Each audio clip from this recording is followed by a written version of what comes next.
Olá, sejam bem-vindos a mais uma aula de arte. Nesta aula nós iremos falar sobre linguagens convergentes, arquitetura e urbanismo. Então me acompanhe que tem muita coisa legal para a gente conversar.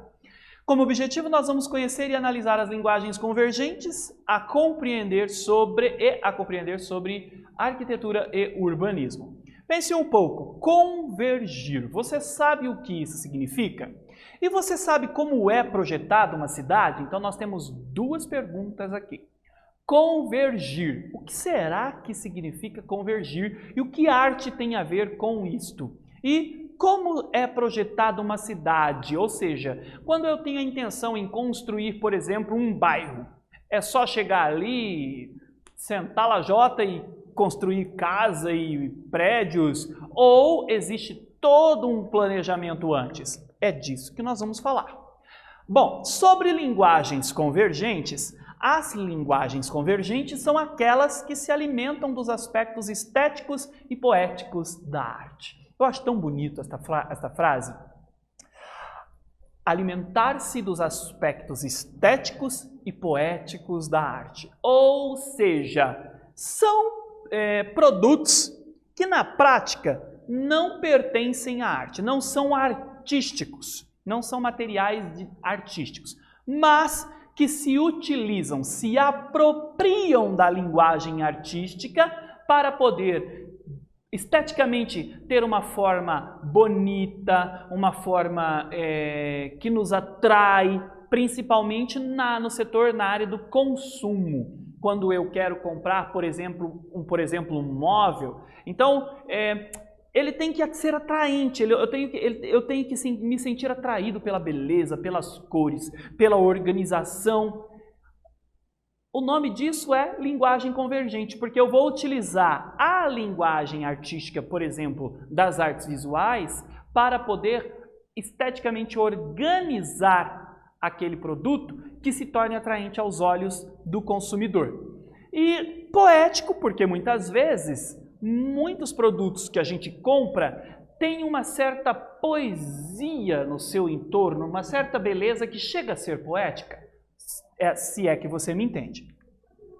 Bom, as linguagens convergentes, elas estão a serviço de outras demandas da cultura contemporânea, como o consumo, o utilitarismo, a comunicação de massa e o urbanismo. Então a gente percebe a presença dessa ideia de linguagem convergente na arquitetura, por exemplo, na comunicação de massa e também em objetos do dia a dia, do corriqueiro. Por exemplo, um vaso de flor, uma cadeira, uma cama, um armário, o próprio celular. Então nós vamos nos apropriar da linguagem artística, aqui no caso de tudo que eu falei das artes visuais, para poder deixar aparentemente interessante aos olhos de quem deseja tal artefato. Quando vemos esta cadeira, por exemplo, observem aqui esta cadeira, olha, veja como ela está esteticamente organizada. Chama atenção aos seus olhos? É uma cadeira, você acha que ela é uma cadeira confortável? Será que ela é uma cadeira que deixa um ambiente bonito?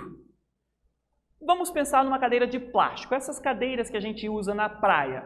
É uma cadeira, mas talvez ela não te oferece beleza, poesia, é apenas para uso, a preocupação é usar, pronto. Não tem uma preocupação em decorar ambiente. No caso desta cadeira, tem uma preocupação em decorar ambiente por causa da estética dela. O que seriam estes quadrados perfurados? Que material foi utilizado para produzir o assento e o encosto? Aqui há uma preocupação em qual local esta cadeira vai estar, qual ambiente ela vai preencher e o que ela pode, de que maneira ela vai contribuir com a decoração do espaço. Olha quantos questionamentos uma única cadeira pode nos trazer. Mas isso acontece tudo instintivamente, a gente não para questionar tudo isso, não é, galera? Então olha só, quando nós vemos essa cadeira, nós podemos nos perguntar como foi feita, quem a desenhou, cadeira é arte? Que pergunta capciosa. Design é arte? Será essa uma linguagem convergente? Será essa uma linguagem convergente? A partir de tudo que eu expliquei, é óbvio que a gente pode afirmar que é sim uma linguagem convergente.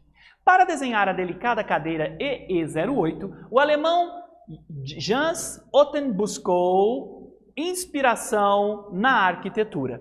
O resultado se percebe na estrutura composta por finas lâminas de madeira interligadas em formas de rede. Finas lâminas de madeira, mas que aparentemente é para dar a sensação, a ilusão de ser uma rede. E agora que você tem essa informação, faz todo o sentido a estética desta cadeira, não faz? Pode até mesmo ser uma cadeira de beira daquelas sacadas na praia. Olha que legal. As linguagens que convergem para as artes visuais, como o design e a arquitetura, descendem da criação da forma da poesia, mas se destinam à funcionalidade como a cadeira que vimos. Olha que legal. Elas descendem da criação da forma e da poesia, mas se destinam à funcionalidade. Então, são objetos que são utilitários, eles têm um fim. Não é um objeto de apreciação artística, de degustação do belo, da arte. Não, as pessoas vão sentar na cadeira. Mas há uma preocupação em que maneira essa cadeira será. Qual a aparência que ela terá? Que forma eu quero que lembre? Porque também ela vai servir para decorar o ambiente. Ela tem fundamentos artísticos, mas não é um objeto de apreciação apenas. Ela é um objeto que será usado no cotidiano. Um movimento que ficou muito conhecido por unir estética e funcionalidade foi a Bauhaus. Considerada a primeira escola de design no mundo, a Bauhaus despontou na cidade de Weimar, na Alemanha. Olha que legal, gente! Primeira escola de design no mundo, a primeira escola que vai se preocupar com a estética, com a beleza, a poesia desses objetos utilitários. Ela foi fundada pelo arquiteto e diretor alemão da Escola de Artes Aplicadas, Walter Gropius, em 1919. Logo após a Primeira Guerra Mundial. Era um movimento que demonstrava interesse de produção em escala industrial. Interesse de produção em escala industrial, ou seja, consumismo. De forma a democratizar projetos que unissem beleza e funcionalidade. Então a gente vê aqui uma escola de artes aplicadas que está preocupada com a produção em escala global, mas ao mesmo tempo preocupada em manter uma aparência poética, uma aparência artística, uma escola muito, muito importante dentro desse contexto. Bom, nós vamos então a uma primeira atividade para corroborar tudo que nós conversamos até agora. Com base nos conteúdos estudados, escreva o que você entendeu sobre linguagens convergentes. Pense, anote com calma e eu já volto.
E aí, galera, conseguiu responder o que é linguagem convergente? Como sugestão de resposta, direi que as linguagens convergentes são aquelas que se alimentam dos aspectos estéticos e poéticos da arte, ok? Bom, agora falando um pouco sobre arquitetura. Você sabe o que é arquitetura? Você conhece algum arquiteto? Tem conhecimento de algum prédio que está em construção aí na sua cidade e, de repente, toda vez que você passa em frente a ele está ganhando uma forma misteriosa que você fala, que você pensa, como será esse prédio? Ou por que esse prédio está sendo construído assim? Existem prédios, monumentos na sua cidade que chamam a atenção aos olhos, que são belíssimos, que são lindos e você pensa, nossa, que gênio esse arquiteto! Tem lugares assim na sua cidade para visitar que é digno de receber uma visita para que a gente possa, uau, que lugar maravilhoso? Bom, a arquitetura, galera, é uma área muito complexa, pois se destina principalmente ao planejamento e à construção de áreas e edifícios que as pessoas utilizarão. Se destina principalmente ao planejamento. O arquiteto, então, ele vai planejar os edifícios, a forma, em companhia, em parceria do engenheiro civil, eles vão estudar a área onde será construída, a questão da segurança, né? Então pense, em Curitiba tem o Museu do Olho, o Museu Oscar Niemeyer. Aliás, um arquiteto que vale muito a pena estudar um pouco sobre ele, que tem um pezinho em Brasília. Dá uma olhada nessa informação.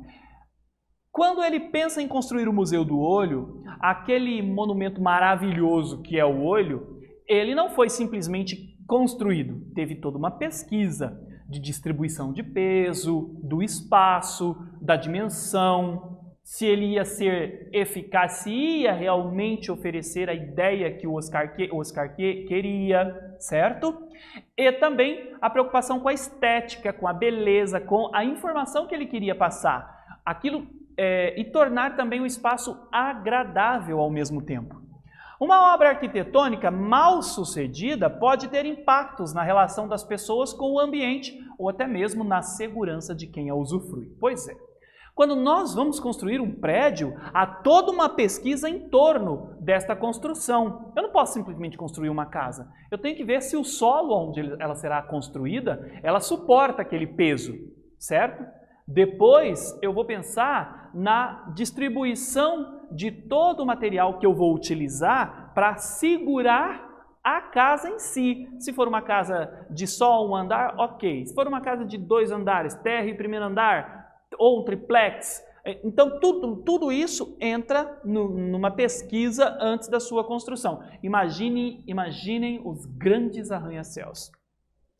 Quem cria esses projetos tem a preocupação de pesquisar o que as pessoas farão deles e do lugar em que serão construídos. Então, além de se preocupar com o lugar, qual a funcionalidade que tem este prédio que está sendo construído em si? Ou seja, o Museu do Olho, ele é um museu. Então, esteticamente, quando a gente olha, ele é lindo. Mas lá dentro também ele exerce a função de ser um lugar onde a gente encontra artefatos artísticos para a nossa apreciação. Os arquitetos usam conhecimentos das linguagens artísticas, mas a arquitetura não é criada exclusivamente com intenção artística. Logo, a arquitetura não é arte, mas a arquitetura se utiliza da linguagem artística para esteticamente transmitir uma ideia, por exemplo. O Templo de Nova Delhi, na Índia, por exemplo, um templo sagrado que tem o formato de uma flor de lótus. Você já viu este templo? Pesquise aí na sua casa após a nossa aula o templo Nova Delhi, lá na Índia, com o formato de flor de lótus. Muito bonito. Quando as pessoas o veem do chão, tem uma visão. E quando veem de uma vista aérea, tem uma outra visão. Então ela não só ocupa o espaço, como ela tem uma função, certo? Uma funcionalidade, é um templo sagrado, ao mesmo tempo em que ela também tem beleza, ok?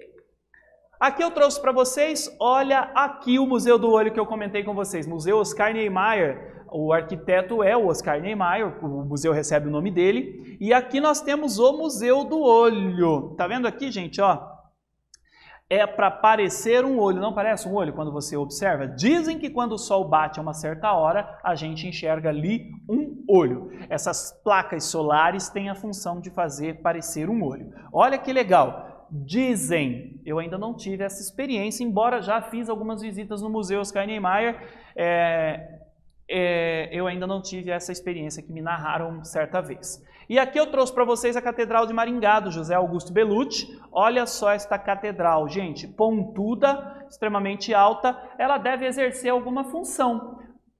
Função sagrada. É uma igreja, mas ela tem também poesia e beleza. Vamos então a mais uma atividade, galera. Em sua cidade existe alguma construção, edifício, praça, igreja, ponte, muito famosa por sua arquitetura? Qual é? Quem é o arquiteto? Você sabe quem é o arquiteto daquela construção famosa que tem aí na sua cidade? Hora de correr pesquisar então. Faça a pesquisa e eu já volto.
E aí, galera, conseguiu descobrir quem é o arquiteto que projetou aquela construção arquitetônica que tanto te deixa, uau, maravilhado toda vez que você a vê? Se não conseguiu, vale a pesquisa. Nesta aula conhecemos e analisamos as linguagens convergentes e compreendemos sobre arquitetura e urbanismo. Eu espero que você tenha gostado e até breve.